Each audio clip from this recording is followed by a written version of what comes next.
Muy buenos amigos, bienvenidos un día más a nuestro programa Contraportada, donde ya saben que cada día invitamos a un personaje de actualidad para hablar de asuntos, a buen seguro, de interés. Hoy tenemos con nosotros al portavoz de Mesa de la Ría en el Ayuntamiento de la capital, Rafael Gavilán. Rafael, muy buenas. Muy buenas noches, Antonio. Bienvenido. Bueno, pues en los últimos días se viene hablando de un proyecto para la creación, para la construcción de un vertedero de escorias de fundición en la punta del Sebo. Esto ha generado ya cierta polémica en la calle y algunos se preguntan si todavía esa zona, la punta del Sebo, va a recibir más basura aún.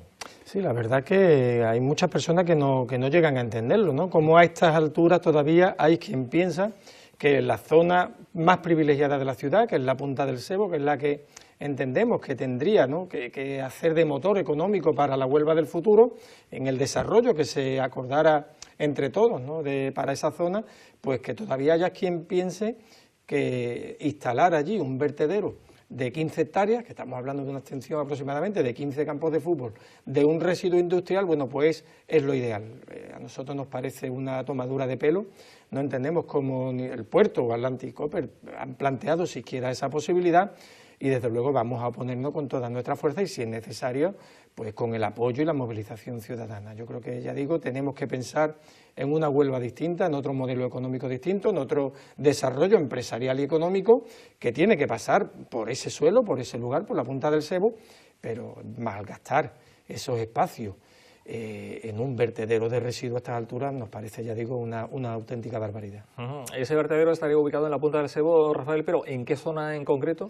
Pues en una parcela que antiguamente la usó Fertiberia, que por cierto la dejó sin descontaminar, está todavía ahí pendiente de descontaminar, y que en una gran parte tiene incluso fachada a la propia Ría de Huelva, ya digo, un lugar privilegiado para esa Huelva del futuro, para ese crecimiento de la ciudad hacia ese lugar.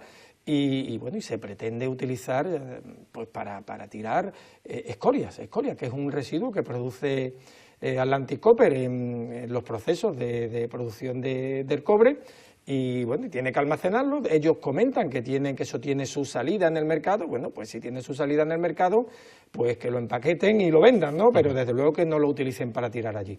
Para que nos hagamos una idea, cualquier ciudadano puede ver qué tipo de residuo es.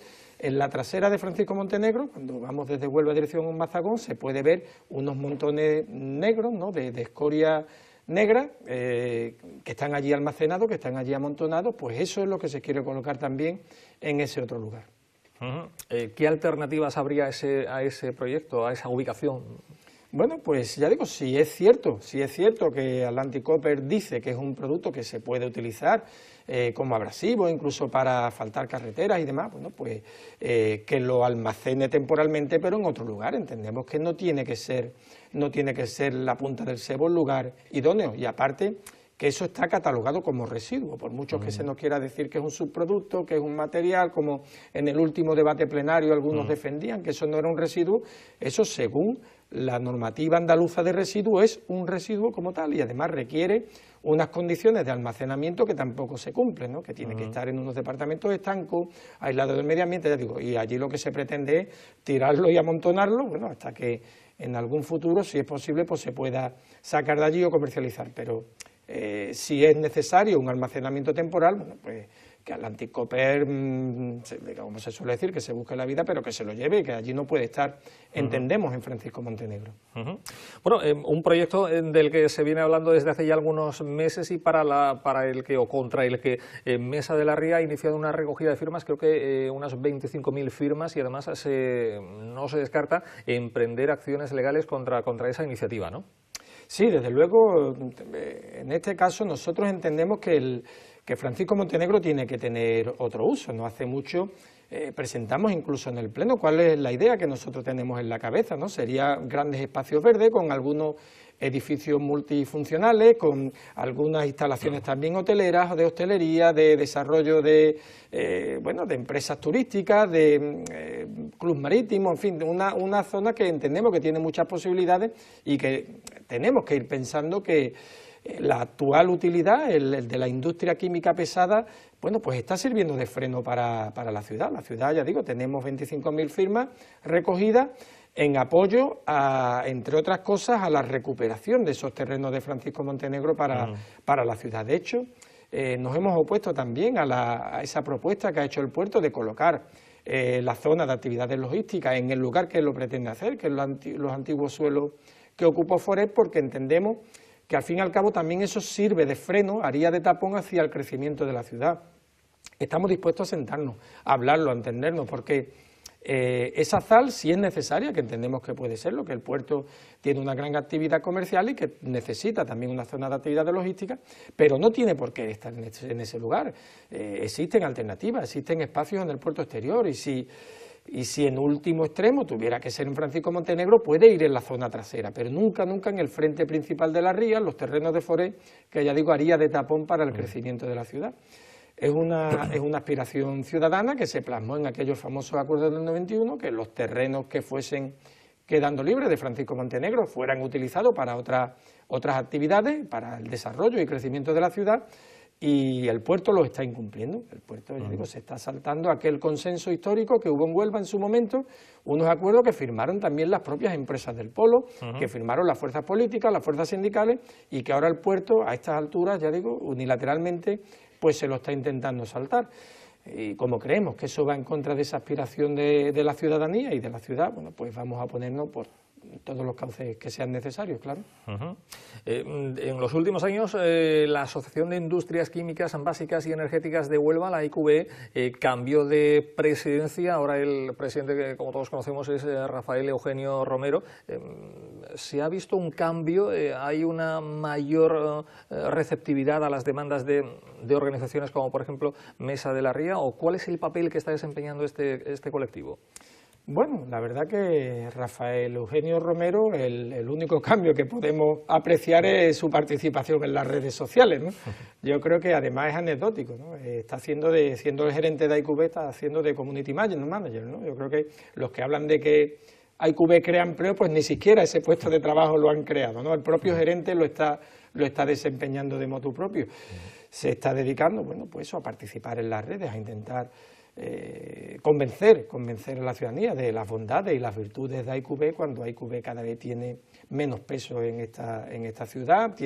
Bueno, podemos estar hablando de Francisco Montenegro, todas las industrias que hay en Francisco Montenegro difícilmente van a llegar siquiera a los 500 puestos de trabajo, y estamos hablando de una ciudad de casi 150.000 habitantes. Y esto es un dato que siempre pongo sobre la mesa y hasta ahora nadie me lo rebate, ¿no? Porque son hechos contrastados, son datos que están ahí tomados de las actas de las elecciones sindicales, o sea, de los censos de las propias empresas. Ya digo, sumando todas no llegarían ni a 500 puestos de trabajo. Pues, sin embargo, desde la IQBS...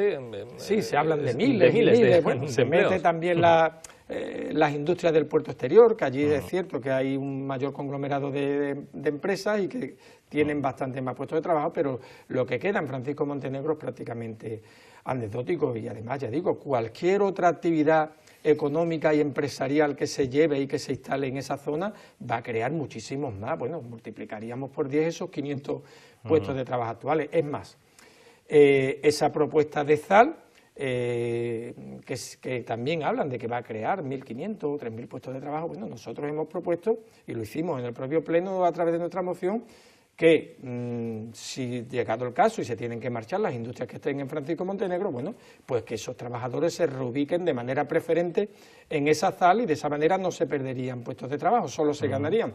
Es cuestión de sentarse a trabajar y de tener claro que este modelo actual nos tiene a Huelva en la situación que nos tiene. Cada vez que sale, bueno, estadísticas, índices de desempleo, estamos a la cabeza, que cada vez que sale índices de la renta per cápita, somos la capital de provincia con la renta per cápita más baja, y por eso algunos nos preguntamos dónde está esa riqueza que algunos defienden que trae el polo químico para Huelva. No existe.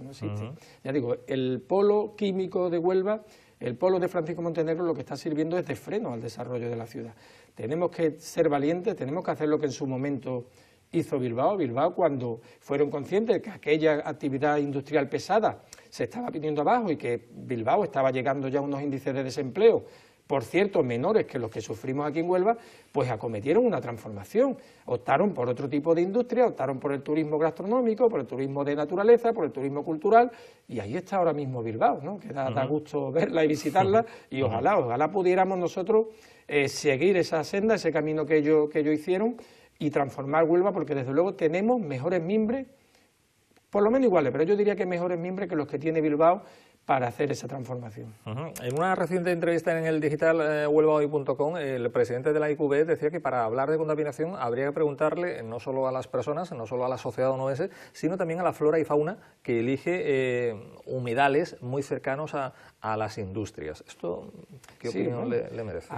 Pues hubo un humedal muy cercano a las industrias que quedó destruido bajo 120 millones de toneladas de residuos de las industrias. Es decir, hasta ahora IQB todo su entorno lo ha considerado su vertedero, ¿no? Su depósito para tirar su basura y sus residuos, y así han actuado durante décadas. Ya digo, que ellos hablen del valor de los humedales cuando no hace mucho. Además, es curioso también, de esto podríamos estar hablando hace unos 10 años, ante unas declaraciones de Greenpeace o una carta que le dirigió a IQB, se le contestó que desde Fertiberia, que gracias a la destrucción de las marismas se había acabado con el paludismo en Huelva. O sea, que encima le teníamos que estar agradecidos a que habían tirado 120 millones de toneladas de sus residuos en nuestras marismas, y para que veamos el valor que le dan algunos, ¿no?, este tipo de industria a los humedales.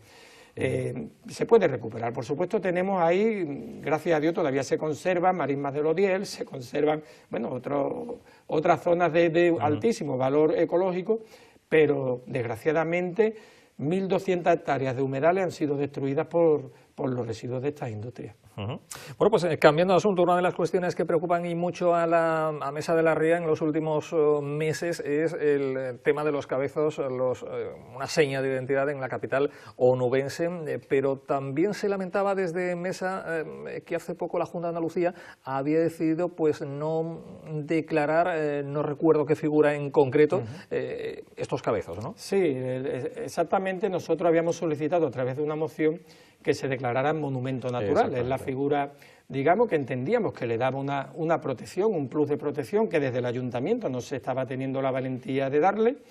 Y bueno, y conocimos al personarnos en ese expediente administrativo que existía un informe de la Junta de Andalucía que lo veía esto, bueno, de manera desfavorable.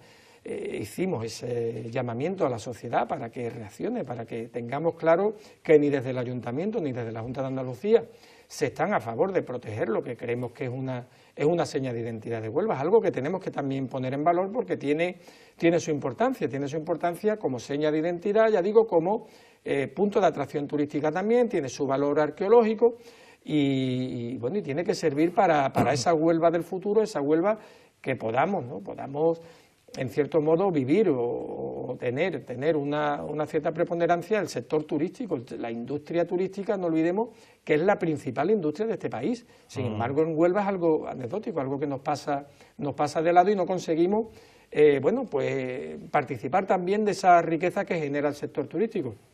Y entendemos que los cabezos, bien cuidados, bien preservados, pues también es una fuente, es un atractivo también importante, ya digo, porque los tenemos en Huelva nada más. Yo creo que dentro de la ciudad, y el contar como pretendíamos con un monumento natural dentro de la ciudad, pues seríamos también una excepción, seríamos la única ciudad que tiene un monumento natural declarado así por la Junta de Andalucía dentro de su núcleo urbano. Era algo importante y de hecho así lo presentamos en el Pleno, se aprobó y desgraciadamente en este caso desde la Junta de Andalucía no están por la labor. Hemos pedido en el pasado Pleno, bueno, pues mantener una reunión con el consejero de Medio Ambiente. Vamos en cierto modo a aprovechar que este señor es de Huelva también y a ver si conseguimos que sea sensible a esta cuestión y que bueno, y que defienda también una seña de identidad de la que es también su ciudad y que él conoce, estoy convencido que él conoce el valor y la importancia que tiene. Estamos a un año de la próxima cita con las elecciones locales y ya sabemos que Rafael Gavilán volverá a encabezar la candidatura de Mesa de la Ría, ¿no? Sí, la verdad que hace escasas semanas, bueno, nuestro compañero y compañera, bueno, pues me eligieron, en este caso me eligieron para que vuelva yo a encabezar la candidatura. Yo estoy encantado, para mí es un orgullo, un honor que confíen en mí para ello. Y bueno, y trataremos de, en este caso, conseguir los apoyos suficientes de la ciudadanía para que las propuestas de Mesa de la Ría salgan aprobadas y bueno, y se lleven a cabo. Yo creo que nosotros tenemos muy claro cuál es la idea de Huelva que queremos, cuál es esa transformación que queremos impulsar, y estamos convencidos que de los partidos tradicionales no se va a hacer. A ver si con la suficiente fuerza desde Mesa de la Ría podemos conseguir, bueno, que estos cambios estructurales importantes que se tienen que llevar a cabo, pues de una vez por todas se hagan. Esa es nuestra labor y en ello vamos a emplear todas nuestras fuerzas. A Rafael Gavilán no solo le preocupa la situación de contaminación de la capital y su entorno, no solo le preocupa la situación de los cabezos, sino también la situación del decano. En estos momentos... Sí, es cierto. A ver si conseguimos de una vez por todas la permanencia en el ámbito deportivo, ¿no? La permanencia en la categoría, y en el ámbito institucional queda todavía un trabajo importante por hacer. Yo creo que el ayuntamiento tiene que vender las acciones cuanto antes. De hecho, en el último pleno presentamos una pregunta destinada, bueno, para que se nos aclarara desde el equipo de gobierno si esa venta se va a producir cuanto antes. Y bueno, y en esa venta pues habrá que amarrar muy bien ese pliego de condiciones para asegurarnos de que la persona que se haga cargo del recreativo sea una persona, sea una entidad lo suficientemente solvente y lo suficientemente seria, bueno, y que se garantice la devolución de esa aportación económica que hizo el ayuntamiento. Yo tengo que dejar claro que apoyé esa aportación económica de 7,5 millones, condicionada a que en el próximo pliego de venta tendrá que venir especificado que el propietario tiene que devolver, o sea, esa deuda tiene que estar reconocida y el propietario, bueno, en los plazos que se estime conveniente o se negocie, pero tiene que devolver esa cantidad económica a las arcas públicas. Y esto tiene que hacerse cuanto antes. Esperemos que no nos ocurra como el año pasado, que se dejó todo para ultimísima hora y al final, bueno, llegó la fecha del 30 de junio que había que hacer un ingreso económico y nos jugamos la desaparición y al final tuvimos que recurrir o se tuvo que recurrir desde el equipo de gobierno a un prestamista, que es el famoso Juanma López, ¿no?, con la empresa Urosamo, y se le ha entregado la gestión del club durante 10 años. Pero bueno, vamos a ver si esto se soluciona con la próxima venta. Pues ojalá. Rafael Gavilán, muchas gracias. Gracias a ti, Antonio. Hoy hemos compartido estos minutos de charla, de diálogo aquí con el portavoz de Mesa de la Ría. Nos aguardan otras cuestiones aquí en Canal Costa Televisión.